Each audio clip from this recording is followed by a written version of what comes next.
It's Power talk. I understand that when between up to like your 18th birthday, you spent how long in hospital? Well, I used to spend like 2 weeks. This is on average, because we're doing. When you got to 18, Yeah.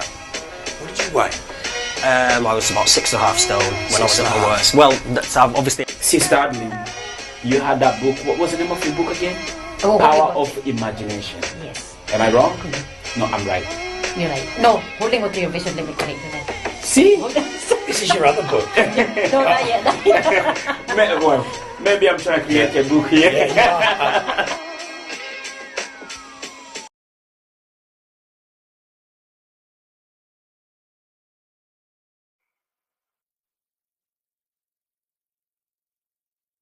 Welcome. This is Best Way TV, and you are watching the Power Talk show. You're a bit slow there, Johnny. Or were you maybe just a little bit too fast? I was a bit too quick. So good afternoon to everybody that's watching. I'm Mark Wynn, and I'm joined by the amazing Jimmy. Where did Jimmy come from? Oh, no. Johnny Simpson. How are you, Johnny? You've used all your speed too quickly and you burnt out in the second sentence, Mark. I know. You didn't get my name right, but it's okay. You actually do look like a Jimmy. A Jimmy? Yeah, I think you look like a Jimmy. I'm going to call you Jimmy from now on. Cool. I can deal with that. I've been called much worse. No, I think I'll stick with Johnny. So, for everyone that's watching, last week we started to touch on, things that can make your life better. We started talking about money and how we can use this fantastic opportunity that coronavirus is about money and how we can use money, this opportunity to make more money in our lives right now. So we're going to do this series of programs specifically focusing now on money and how you can make more money from home.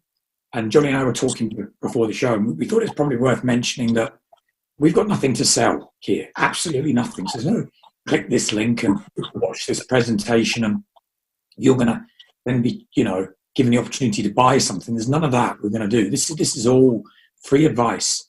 And the other thing, Johnny, you wanted to say, which I think was really important as well.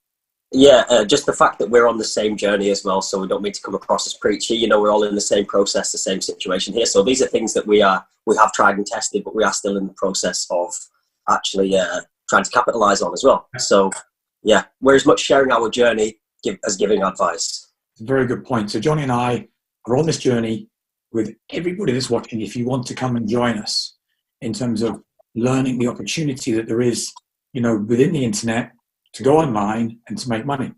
One of the points that we previously touched on is that there are something like 4 million or so people in the world that are online. This is a massive audience. It's huge. And Amazon has an online business.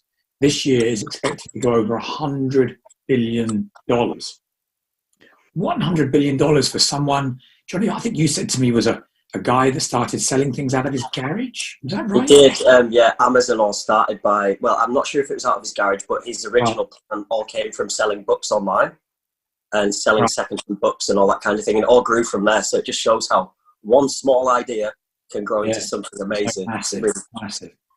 So I suppose the first question we should really probably raise is, why should we even bother considering doing something online? Because most people have been comfortable in their jobs and getting up at 9 to 5 days a week, and they get a salary at the end of the week or the month, and that's great. So I'll kick this off by saying that the normal, what we consider our lives to be normal, has now completely changed. We have no idea really what this coronavirus is going to mean to us, but what we have experienced from seeing all these companies that are now going bust, the ones that are struggling, that are just about keeping afloat, and all the bailouts that the government's handing out. I mean, the UK, I think we're going to be close to about, if it goes on another month, and it's likely to go on longer, it's going to be £500 billion. We've seen the American government have to raise over $2 trillion just to keep things afloat. And the reason why I would say people must consider this is because the normal, in terms of 9 to 5, the security that our jobs used to give us, and you and I, Johnny, I don't think we've probably been employed for a long time, we've been self-employed and we've looked after our own interests. People are going to find when they go back to work either there is no job, or maybe they're asked then to do 3 days a week as opposed to suddenly having an income for 5 and their wage drops by 60%. And that shift from security and safety to insecurity and I don't have enough money, I think is going to be a major factor. So that's my number one, is people need to consider this, because, you may find yourself without a job, or without the amount of income that you had. And you're going to have to look at multiple streams of income, and millionaires, in fact, have 8 streams of income. Typically, they built up to that. I mean, Johnny, you've got some other ideas as to why we should be doing this as well. Yeah, I mean, you touched on a really, really good point there about things will probably never be the same again. But you can also, the way you look at it is, what do we have to lose at this point, because I know it's a very harsh situation, but sometimes we need to, face the truth, don't we? A lot of people are probably going to lose their normality, like you said, or they maybe already have. So if you're already at that point, what would someone have to lose by starting something up? And also the freedom that could come from it, the potential is so huge. So the only way that it could fail really is if the person didn't try. I'm not saying everything would work straight away, but like anything great, you would have to put some work into it. But surely if it did work, that's the thought that you would need to, push you and drive you forward with your plan. Yes, we've got planning for protection against insecurity. We've got financial freedom. There's additional income, so you can pay off all your debts and have no debts. Yeah, and like you said, if someone can eventually become their own boss, or it's just a secondary source of income, so not relying solely on one purpose, because the problem there is as well, if we rely too much on one specific outcome, everything can go wrong, can't it? But if you have, like you were saying, millionaires, they have 8 sources of income. Even if you're not a millionaire, if you have 8 sources of income, you're probably going to be a lot more secure than somebody who only has one. Yeah. Whether that's being self-employed or employed by somebody else at this present time. So, yeah, I'd say there's a lot of benefits to it and very, very little to lose, really. The ideas we're going to talk about as we go through part 2 and 3 will be ideas where, you can get recurring income. So you go and do something, you maybe create something and it generates constant supplies of money. But because it's a digital product, you've got to do very, very little, apart from kind of make sure that all the connections and links and everything is working. There's no reproduction. So there's lots of clever things we're going to talk about. But I think probably the first thing today to say was if you're going to do something online, you come into one of 2 categories. You can either be like Johnny and I are, a creator. So, these are people that create content. So it might be content for training courses or challenges or things to get people to do online. So Johnny and I both do that. We create digital courses and we do training. You maybe run webinars. Loads of people making fortunes out running webinars where they're providing their skills, which is what we're going to come on to online. And then the other area is where you're a distributor, where you prefer to, if you like, share other people's content. I mean, is there anything you want to say on distributors, Johnny?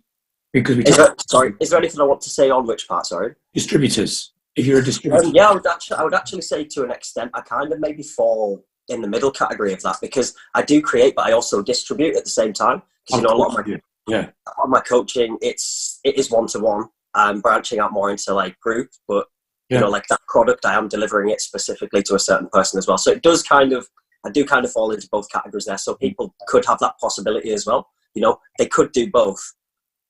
They could look into distributing in one sense and obviously have a backup plan creating, or vice versa, So again, there's more than one way to do it.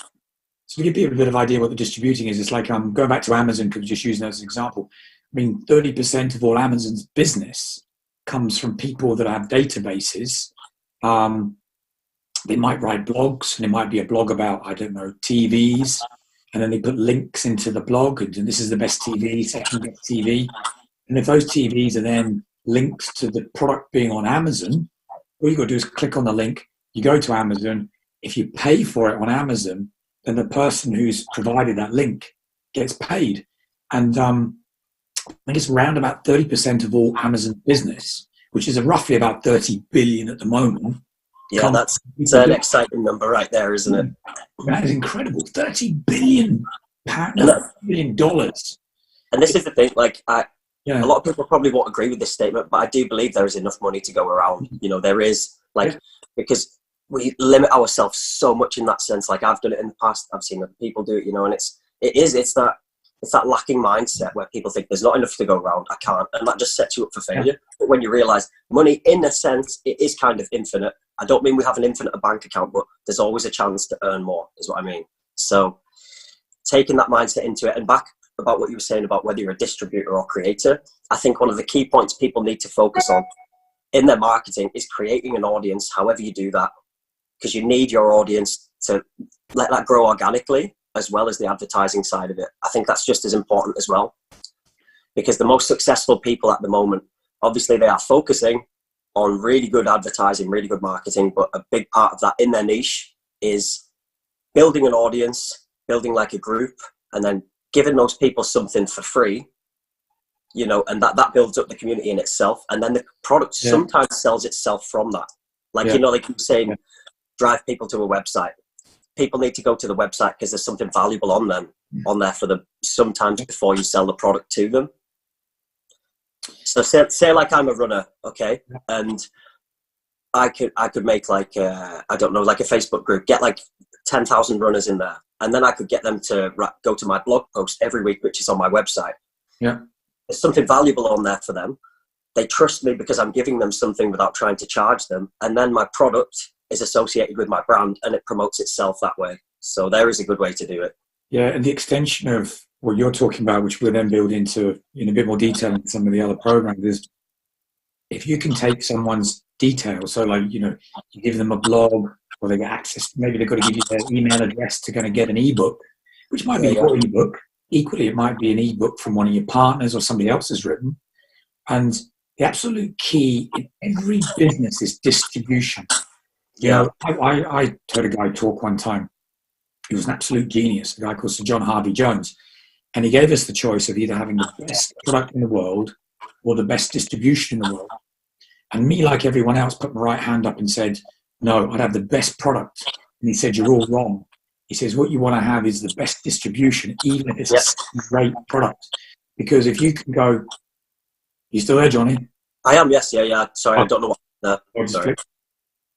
So what he said was, if you have even a second-rate product, you can go direct to customers all the time with offers, deals, then you control what they spend.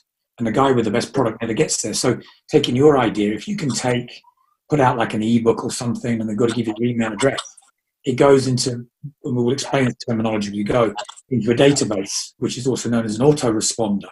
Yeah. And the key word there is system. You need a system, don't you? But sorry, carry on, sorry. No, so it's fine.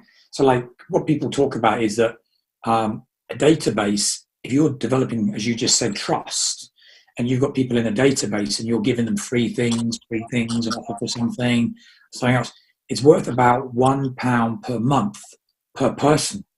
So in theory, if you've got your 10,000 people in there and you're looking after them, which is the absolute key, you could make, now this is a ridiculous figure, £10,000 a month. So even if we pulled that right back and we called it £1,000 a month, from building up the distribution, 10,000 could be like you know, like, because it's important to have a well thought out plan. So that 10,000 mark could be like the 5-year plan of the business, couldn't it? For example. Yeah. So let's go on to the next stage then. So we know, you know, your choice of either being a creator or being a distributor, and I was about to say selling other people's goods and services. Like people could sell my digital courses, or they could sell your product equally. And the advantage of being a distributor is that you never handle any of those products. You know, you're just basically getting rewarded, which can be anything from, well, with Amazon, between 2 and 10% of the value of the product, to digital courses, which can be anything between 50 and 75% of the value. So, I mean, the actual margins can be really, really big. But we were talking about this earlier on, and we said that for anybody considering this, they had to have a starting point.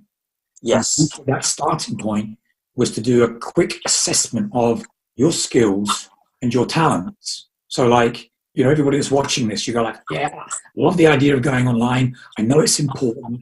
where do I start? And so I think the most important place to start is with you. You are the starting point.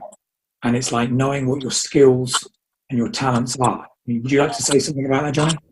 Definitely. You need to find something that, like, again, there's more than one way to do this, but I'd say you need to really, really focus on the journey of self-discovery here, because we all have talents. We do all have skills. Most people don't lack skills. It's just they maybe haven't found their inspiration because they've stopped doing things that they actually enjoy doing. There's a big difference there. You know, a lot of people that don't enjoy their job, it's not because they're not skillful. It's because they're not doing something that applies to their passions. So if we can say, and even if you have a skill that you are good at but you don't like doing, but you know you could make money from it, it would still be wise to pursue that. But if it's something you love doing and you're skillful at it, even better. But yeah, people need to think, you obviously need to work out what the market needs. You know, you need to work out, you need to basically solve a problem, or it's like supply and demand, isn't it? You need to be able to give something that makes their life easier. But first you need to realize what skills you have that you can apply to that product or what you're going to be selling, and then like grow on it from there. Well, let's kind of like touch on that, because I think a lot of people, me included, sometimes you kind of go, skills, you know, you think about skills and you think it's something really big, really massive. Yeah. Skills that we're actually talking about are common, everyday skills, aren't they? Yeah, because like being able to train a dog. You know, if you've got a skill of you can train a dog, then that has value. Yeah. And I honestly believe you can, with the right mind, you can make money from anything, can't you? You really can. Yeah. And say even more random than that, I don't know. I suppose that's not that random. Say if someone is good at training dogs, how many people have dogs? You know, you could create online training courses for that, whatever. There's so many opportunities there. But I do think, you know, you have your creative people, you have your practical people, you have like academic people, like whatever kind of like, I don't know, personality type you would say you would fit into, like explore, expand on those things, maybe like, you know, and also look at your idols. Who do you feel mirrors like your qualities back to you? Because we often admire people who we aspire to be, but they also remind us of ourselves in little ways as well, don't they? Yeah. So I think a good thing to do is have a look at the people around us, like who the people we've always aspired to. What skills do they have that you've always like wanted to emulate? And how could you build your persona around that and create a product from it? So let's just kind of like open this up and then say, you know, people are going to go, well, what would you like this skill thing? You know, can you be a bit more kind of like specific or wider? So skills could be like training dogs or cooking, or you might have a knowledge of places around the world because you're into traveling and you've been to so many hotels. So that kind of thing has a knowledge. You know, you could do like, and say if someone's like into tech, you know, you could do product reviews for a blog and then sell them from that way, or, you know, like you could do it for your YouTube channel. Anything creative in that sense. Like I said, anything practical. Really now with how advanced like the online world is, I really don't think there's any idea you couldn't take onto an online platform. Yeah. I was reading, there was a guy and he made a chicken coop, right? Yeah. Right? He wanted to make a chicken coop, so he made a chicken. He put his chickens in right in the garden, and he figured out how to do it. And he made a film, which he turned into a digital course on how you build a chicken coop.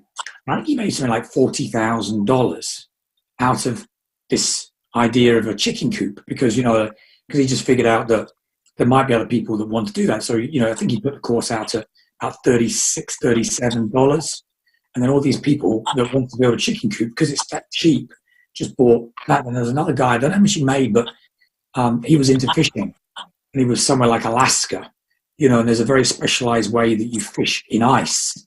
So he made a training course on how you fish in ice. So again, it's a very niche market, you know, so he knew who his target market was. And then he made money out of taking his skill, his hobby, his love of fishing in ice, and he just turned that into a 2-hour course. You know, that's cool. Simple, you know. You could look at literally any industry and do that as well, couldn't you? You could look at pain points in different industries, different hobbies. You know, say, for example, I don't know, I could assess what it's like to go into the gym and which bits frustrate me in the gym. What could I come up with, like a product or like a service or something that would just make one of those things a bit more enjoyable for people, and then sell that product. And the beauty of it is that there are platforms now, and we're going to do this maybe in part 2, is talk about the platform. So you kind of go, right, I'm either going to be a creator or I'm going to be a distributor. Okay, I've looked at my skills. I know what I'm good at. I know what I like doing. And then you need to have a platform somewhere where you either go and find product and how do I put it out to the people that trust me, or how do I create something and how do I put it onto a platform where, these are other internet sites where loads of other people can potentially find it, and build it up that way. So what we're going to do for everybody who's watching this is build this up in stages and make it really easy for them. I think one of the key things to focus on next time as well would be networking, because you've really, really just touched on like surface level of the importance of networking with this kind of thing. Because I think, yes, working for yourself has lots of freedom, but you still need to network with people in your niche and your industry because you learn so much from these people for free. Yep. So today's show was all about principles. Yes, that's true. Yeah. That there is a really important requirement for people to consider going online, because if you fail to do so, you're going to catch a cold at some point later, because the job that had the security is no longer there, or the security's gone, and suddenly, it gets scary where you've had one income and now you've got less than one income. Yeah. But then again, you might turn around and go, you know what? I just want more money and I want to be able to pay off my debts. And even if I'm only earning £500 a month, as a start, just to kind of get the thing going, that would be great. I think we also have to state as well here, there's a fine line, because everyone has like a sense of urgency right now. We have to state to people, do not focus on get rich quick schemes. Do not focus on the money, because as soon as you focus on the money, your product is probably not going to be up to scratch. You have to focus on the product, and the money comes from that. And also, a business plan and a strategy is so, so important. We're talking about making it grow now. We're not talking about making it work before the time this is over, because it just doesn't work like that, does it? But what we're saying is the time is now. It's time to start executing those things, because if there's, say, 100 million people wanting to do the same thing, a lot of markets are going to get saturated very quickly. So the first people to take the chase are probably going to be the ones to get the foot in the door first. So don't be the person who looks back and thinks, I wish I did that sooner.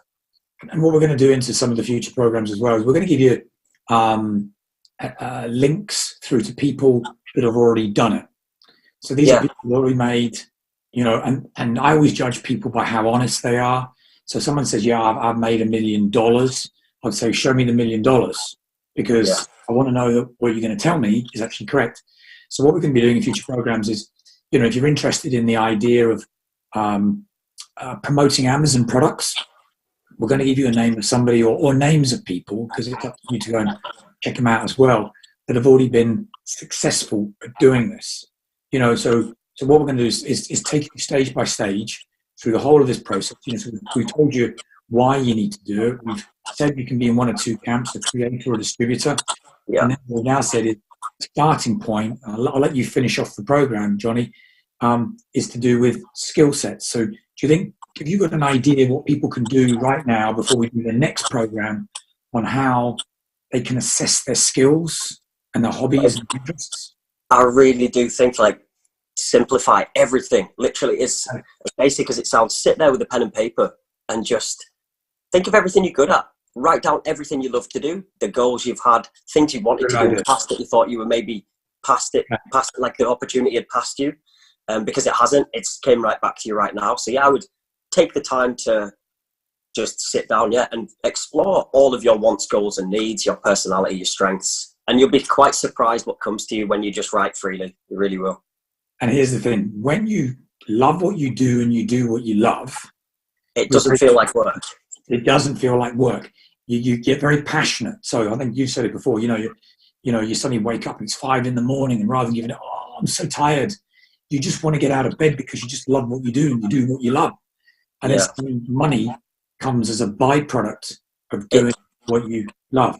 And then so true. It's like it is focus on the service, the delivery and the product, and the money comes so much more naturally to you, doesn't it? It really does. It does, absolutely. So what we're going to do is we're going to stop at this point, because Johnny's giving you a fantastic exercise there to do. And so it's part of this kind of self-assessment, what do you love doing? What are you passionate about? Think back over the years when you used to do things and things that you love doing just now. And look at what you're really good at. Just write them down and write them down. And then as we go into part 2, we're going to give you more of a structure as to how you can take those skills and do something very productive, starting with baby steps and building your way up in terms of, getting to a point where, and I think this would be fantastic. I define it as kind of financial freedom, which is really 2 things. One, having no debts, but you actually have money just dripping into your account because of things that you've already set in motion. Like you do no work, but there's money constantly coming to you because of things that you set up. Residual income. Residual income. Thank you very much. Definitely. That's one of the ultimate goals, isn't it? Definitely. Just residual income. So you can sit on a beach with your laptop and it just goes ka-ching, ka-ching, ka-ching. Yeah. Perfect life. That'll be fantastic. Yep. And it's definitely possible. That is the exciting thing. It's definitely possible. If other people are doing it, why can't we? Yeah, absolutely. So we're going to stop at that point and say, or the last thing I should say is, to everyone's watching, we're going to have a show on tomorrow, on Sunday, 5 p.m. 5:30 p.m. as usual. Try and get the time right. And this is going to be a bit of a laugh because we're going to talk about appreciation as if you were an alien visiting the planet for the first time, as a way of demonstrating how appreciation should be. So that's going to be a bit of a laugh. And then Johnny and I are going to be back. We're going to check with you in terms of whether it's going to be next Thursday or it's going to be next Saturday. Cool. We're going to post out. And then we're going to take this subject of how you can create your own financial freedom, making money online, building it up. And we're going to do a hand-holding exercise with Johnny and I. As we said, are on this same journey. So we're sharing the successes that we have. We'll be sharing failures because there's going to be, no, I'm not use the word failure because failure is when you give Let's up. call them obstacles. We're going to call them obstacles. When things, challenges come along and we're like, that never worked the way I thought. And then you find ways of resolving it. So we're going to do this and then you can come on this journey with us. If you're really, really interested in that, put a comment at the end of this particular video and just tell us who you are, because if we know who you are, then we can help you individually. It makes a big difference, and then you'll get some personal help along the way. So that's a good point. Their first task is to ask themselves who they are, and then tell us who they are in the comments. Perfect. Love it. So we'll bring the show to an end. Thank you very much. Thank you for having me once again, Mark. Go outside. I know it's sunny, and get yourself out of love. Oh no, you can't, can you? No. I have been going for walks in a park near me. I have been to keep my mental health in check. That's a choice I've made. So I will be. Well, we'll see you next. I expect you to have this lovely tan. Thank you. Yeah, that's the goal. Lovely, brilliant, Johnny. We'll catch you later. See you, mate. Take care, Mark. Bye bye. This is Power Talk Show. Power Talk Show. I understand that when between up to like your 18th birthday, you spent how long in hospital? Well, I used to spend like 2 weeks. This is on average, because we're doing. When you got to 18, what did you weigh? I was about 6.5 stone when I was at my worst. Well, obviously. Sister Adeline, you had that book. What was the name of your book again? Power of Imagination. Yes. Am I wrong? No, I'm right. You're right. No, holding on to your vision limit correctly. See? This is your other book. No, not yet. Well, maybe I'm trying to create a book here.